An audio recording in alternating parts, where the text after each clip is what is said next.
So by now we've looked at the fact that there's a subversive, shadowy element in our government that apparently when you talk about it as a US president, it gets your head blown off. Now, if you think that this is conspiracy, that the deep state or the shadow government is not a real thing, maybe you should listen to people who actually know about it. And if you haven't heard yet, then just go back to the previous video.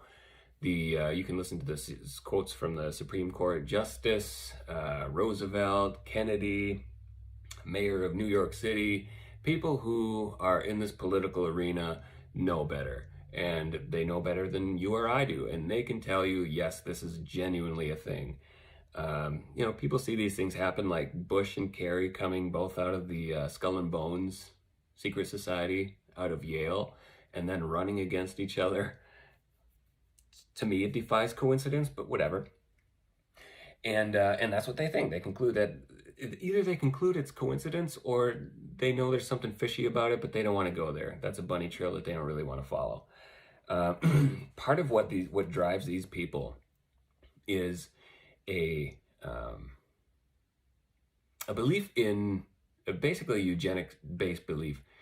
Hitler was a part of a secret society as well. And that's kind of the common thread is genetic superiority, racial purity. This has a really Darwinian foundation. Darwin wrote on the origin of species, except it's on the origin of species or the preservation of the favored races by means of natural selection. So when you look at the whole title, it's pretty clear that that's a eugenics book. It's about racial purity. Also have a video on that. Now, a lot of these dictators that end up wiping out millions of people, they have that belief system. And the big looming threat that is being proposed now is depopulation. There's way too many people. I say being proposed now, but this is being proposed long ago, as evidenced by our reports. One of them is the Kissinger report, the NSSM 200, that was authored in 1974, just following the UN's World Population Plan of Action, which is what we're going to talk about today. Just to give you a summary of kind of what we're doing here, what I'm going to go through, there's a number of drills that they ran. One is Cyber Polygon, Lockstep. This was in 2010, where upon a virus from China emerged, and it's a troubleshooting exercise. How does the government utilize technology to disseminate vaccines on a widespread scale? We also have the SPARS drill run by Johns Hopkins University. Kind of similar in that a virus from China emerged, and this is created more recently in 2017, the same year that Fauci had said that our administration, at that time the Trump administration, is going to face a surprise outbreak. Not much of a surprise. He obviously knew about it. Really interesting parallels between this and what we're experiencing now. Again, strange. Virus from China. There's another one from the Johns Hopkins University, very Orwellian, very Big Brother, Ministry of Truth Information Control. Event 201 we'll go over, and we'll go over Crimson Contagion. This one was rolled out in 2019. Just 4 months before COVID. Strangely enough, a virus from China emerges. And how do we roll out the PPE, the social distancing guidelines, get enough N95 masks out there? 4 months later, we have COVID. So we'll go over those reports. But right now, focusing more on this concern that these elites have. Elites like David Rockefeller. You remember that, well, I don't know if I pointed it out, the Lockstep one, at least Lockstep, a number of these, I think, though, involve the Rockefeller Foundation, but at least Lockstep does. That was primarily Rockefeller Foundation in conjunction with the Global Business Network, I believe. So speaking of Rockefeller, this guy here says that whatever the price of the Chinese Revolution is obviously succeeded not only in producing more efficient and dedicated administration, but also in fostering high morale and community of purpose. The social experiment in China under Chairman Mao's leadership is one of the most important and successful in human history. So Chairman Mao, guy who killed more of his own people than just about anyone else, that's the model for what we need to achieve. That was one of the most successful campaigns in human history, successful to depopulate. So this guy is a depopulation guy. He says, we're on the verge of a global transformation. All we need is the right major crisis, and the nations will accept the new world order. Right major crisis. Does that sound like the Hegelian dialectic? It sure does. So what's that? I'll refresh you in case you didn't see the first one. That is when you have, it's basically, you can summarize it like problem, reaction, solution. So the people responsible for it, this would be the government, they have a solution devised ahead of time. They create a problem, wait for the people to react so that they can implement the solution, but it was all about the solution in the first place. Kind of weird when considering what we're looking at today, in my opinion. Prince Philip said, in the event that I'm reincarnated, I would like to return as a deadly virus in order to contribute something to solve overpopulation. Fortunately, within these recent few weeks here, he did contribute to solve overpopulation by dying. It's probably the best thing he could have done. Ted Turner, also a huge eugenicist, depopulation advocate. A total world population of 250 to 300 million people, he says. A 95% decline from present levels would be ideal. 95% decline. The article noted here was written in 1999, saying that Bill Gates backs population control. Of course he would. His father was directly involved in population control. Huge eugenicist, helped found Planned Parenthood with Margaret Sanger, whose objective was to depopulate, but she was specifically a racist. She really wanted to specifically get rid of black people, and she said so. So Planned Parenthood, eugenics movement, Bill Gates, Gates's father had a lot to do with that. He comes from a depopulation family, and so he has donated over $30 billion to control population. So his two obsessions are population and vaccination. We probably don't need to associate those two, though. Eric Pianka, terrible guy, and a pioneer in this sort of stuff. I actually think the world would be much better when there's only 10 or 20% of us left. He says China was able to turn the corner and become the leading world superpower because they have a police state and they are able to force people to stop reproducing. Again, we've got some China worship going on here. You'll see that throughout these documents too. People love China. They love China's ability to just exterminate people at will. We're still praising that. Trudeau said that his favorite model of government was the Chinese communist dictatorship. All these elites do.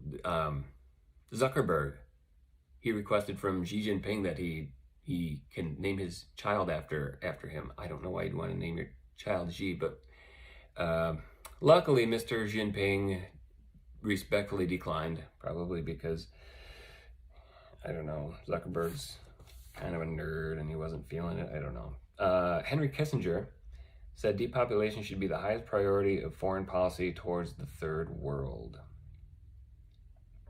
Also, you know, children are bad for the planet.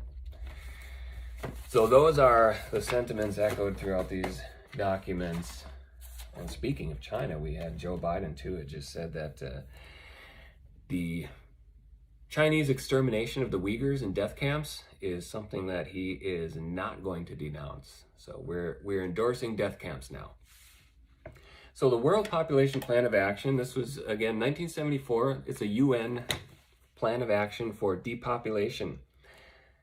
Depopulation, the big invisible threat. They are convinced that the world is going to be overpopulated, though in their own documentation they say, we don't actually know how many people the globe can actually sustain. We're just going to operate on a premise of we're going to run out of resources eventually, even though the resources that people need the most are renewable. So whatever, that doesn't matter. It doesn't matter that the entirety of the global population could fit relatively comfortably within the state of Alaska alone. We've got a huge problem. We've got to do something about it. Same with all the other invisible threats, the climate change invisible threat, the terrorism is often used to justify going to wars.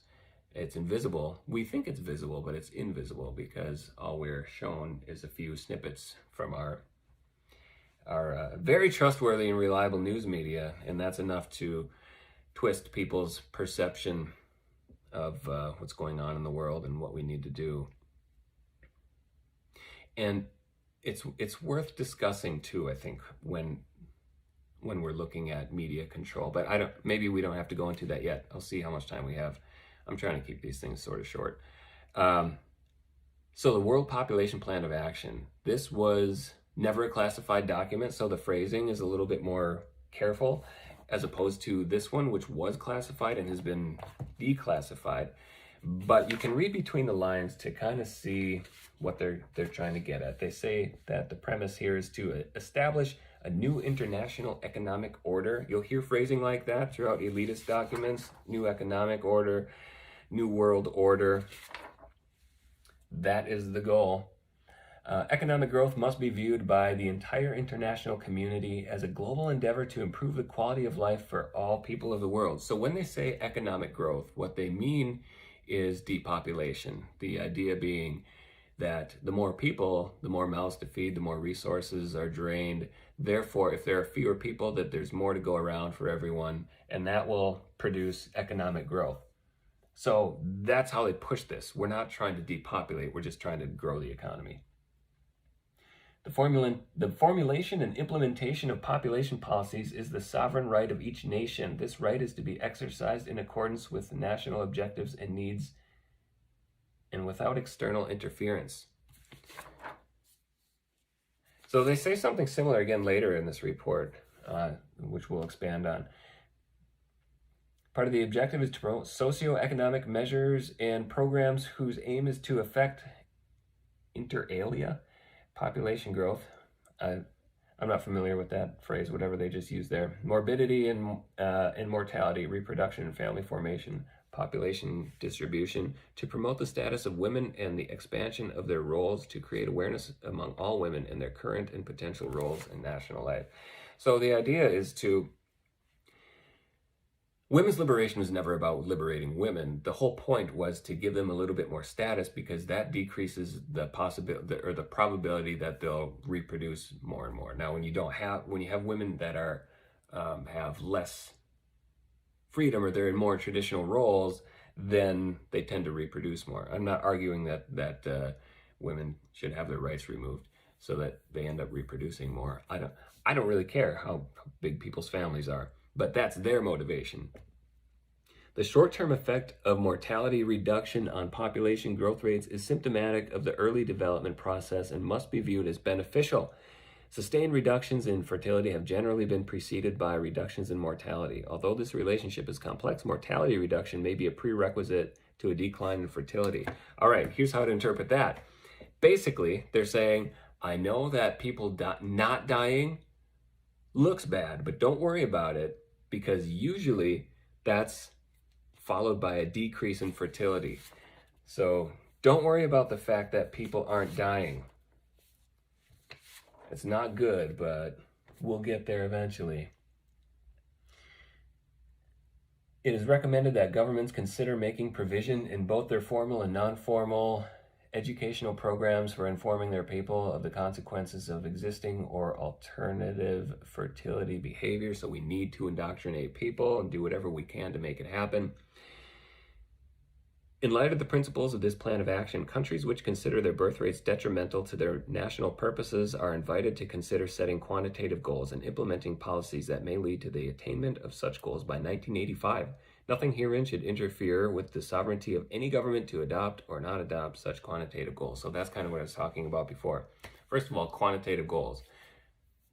So to put that into perspective, who is good at quantitative? Lenin or Stalin, Mao, all really good. Hitler, good at quantitative goals. And what they're saying here is nothing herein. So the UN is not going to do anything to interfere with the sovereignty of a government to do whatever they need to do to decrease their population. So do what you need to do, we won't stop you.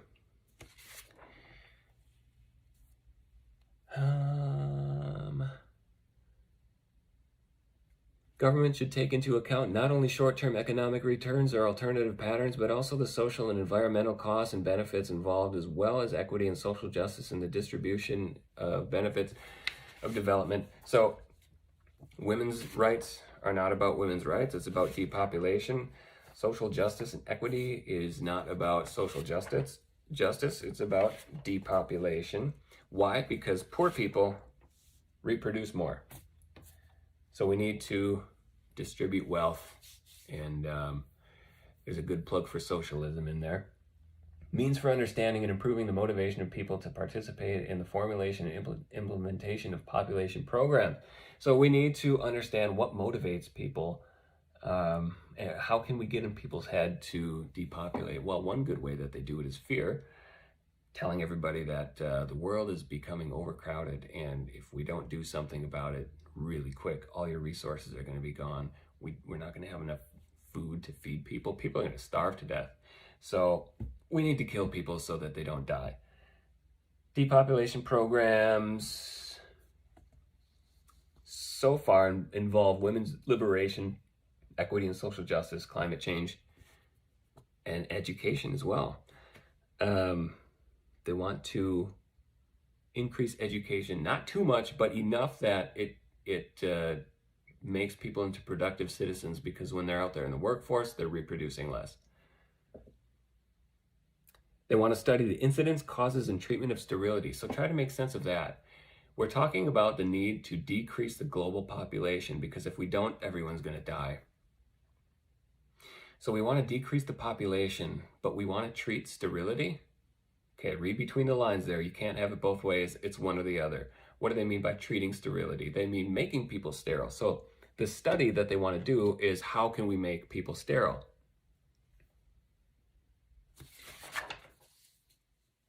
Which a lot of this, I think there's been a lot of research that has gone into that. Efforts should be made to eradicate illiteracy, like I said. Literate people reproduce less. Governments are invited to use all available means for disseminating population information. All available means. So again, propaganda is a big part of this. You're going to see that in the other document as well. Actually, all of these, that is a common thread that runs pretty thickly through them all, especially in that Johns Hopkins report. It's just absolutely crazy. So that's going to provide the backdrop for this Kissinger report, which is a bit longer and fairly dry. Some of these are, but that's why I'm going through them and just highlighting the points to kind of draw out, trying to find the root of what they're really talking about, because these people are experts in saying things without really saying them. They know how to do it. That's what being politically correct is. That's what being bureaucratic is. It's knowing that secret language so that you can talk about unacceptable things without really talking about them. So I think that's all I have for this one, and we'll resume probably next with this Kissinger report.